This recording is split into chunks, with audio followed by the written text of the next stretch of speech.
Chapter 27, The Freeloader. Chen Hao quickly apologized. As he looked up to meet her eye, he was struck by the lady's gorgeous looks. She was wearing a dress that reached just below her knees.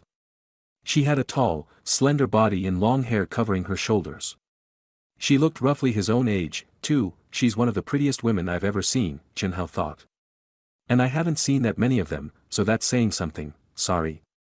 Is that all you have to say, you loser? The lady yelled in fury. Right now, she was even gently massaging her chest. She had bumped her chest right into Chen Hao's back, and it was burning with pain. Sure, that was her own doing, but the sight of Chen Hao's unflattering clothes only worsened her mood. If I weren't in a hurry, you'd be dead right now, the girl shouted. For good measure, she stepped forward and shoved him hard. Out of my way, you damned loser. After that, she headed straight for the elevator. Didn't realize such a pretty girl could be so violent. Chen Hao laughed bitterly, but he was headed for the elevator too, so he strode right after her. What are you doing in here? To Chen Hao's surprise, his entry was immediately met with a hostile gaze, as if to say, a loser like you, in an elevator with me. What a disgrace to my presence. Oh, I have some business upstairs. Chen Hao said nothing more after that. The girl even turned away from him. Chen Hao snuck a glance at her, then nonchalantly averted his gaze. When the girl wasn't looking, he snuck another glance. This is exciting. Serves you right, you crazy girl. You're the one who bumped into the door for no reason, and you have the nerve to yell at me. If I ogle you for a bit, well, that's just interest on my payback, right? Chen Hao tilted his head and was about to take another peek. However, the girl's feet were pointed right at him, and she had already turned to face him, complete with a glare of hatred and disgust. Why you're being such a creep at such a dignified place like this, you poor loser.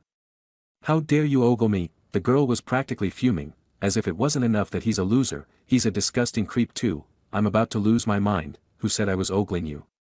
Am I guilty just for looking in your direction? Chen Hao retorted nervously. Smack, the girl slapped him without hesitation. Damn hooligan. Stay right where you are. Just you wait. With that, she stopped the elevator midway and stormed out. FCK. What's that pretty face for if you're going to be this temperamental? Chen Hao cupped a hand to his cheek. If you weren't a girl, I would have slapped you right back. Oh, bother, then again, this is what you get for being such a creep. Looks like I'll need a new girlfriend after Yang Xia, Chen Hao mused. Before he knew it, the elevator was stopping at the 7th floor, where General Manager Li told him where the VIP lounge would be, and by lounge, he meant one the size of a grand hall, perfect for hosting parties and other large gatherings. There was an enormous crowd too. It was quite a lively scene, with male and female party-goers of all ages mingling together. Chen Hao counted at least 100 of them. Meanwhile, the servers were darting here and there, with the place full of self-service beverages, both the alcoholic and non-alcoholic kind. Unless Chen Hao was mistaken, these people were the business owners from Jinling Commercial Street. Chen Hao scanned the whole crowd, but Li Xinguo was nowhere to be seen. He was about to call the general manager when he noticed the battery level on his phone, 0%. Oh, bother, I forgot to charge it after using it overnight. Never mind. I'll just greet Li Xinguo personally when I see him. The hall was full of banners that read something like, "We await your guidance, young Master Chen," or "Welcome back, young Master Chen." Chen Hao didn't know how to respond, except by grimacing and finding a corner seat to sit in. I'll have some drinks and fruits first. The servers barely noticed Chen Hao's eating and drinking in their haste.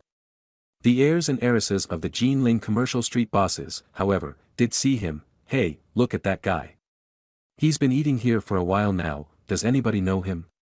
Is he one of the business owners on Jinling Commercial Street? Well, I've never met him. The ladies frowned. One of the business owners. Have you seen what he's wearing? Hell, he's just a freeloading loser. Freeloading? No way. Do shameless people like that still exist? Of course, they do, and I bet he's one of them. Look at him. Wearing clothes like this and hiding in the corner.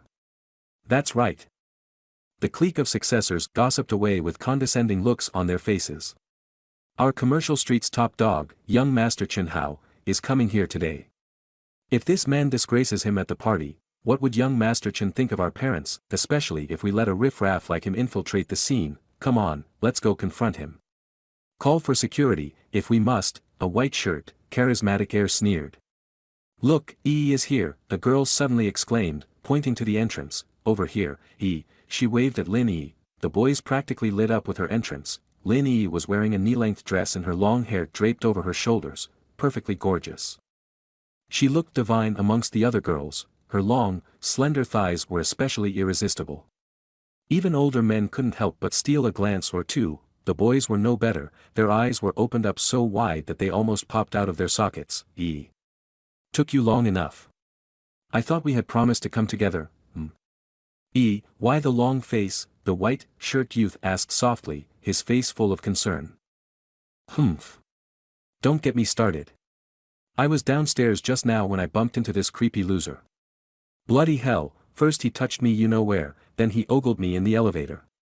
I had to compose myself in the washroom before I came up here. Linny fumed, face paling, but that was just half the story. For one thing, she only rushed out of the elevator just now because she really couldn't stand being with creepy man 1 second longer. Also, the door frame she bumped into shifted her underclothing, so she had to readjust it in the washroom stalls. She was in a rage. What the heck? That actually happened to you? The white shirt guy and the others were furious upon listening to her story. You must have a death wish, treating our goddess like that. They had never so much as held E's hand, too. Wait here, We're kicking out this freeloader first.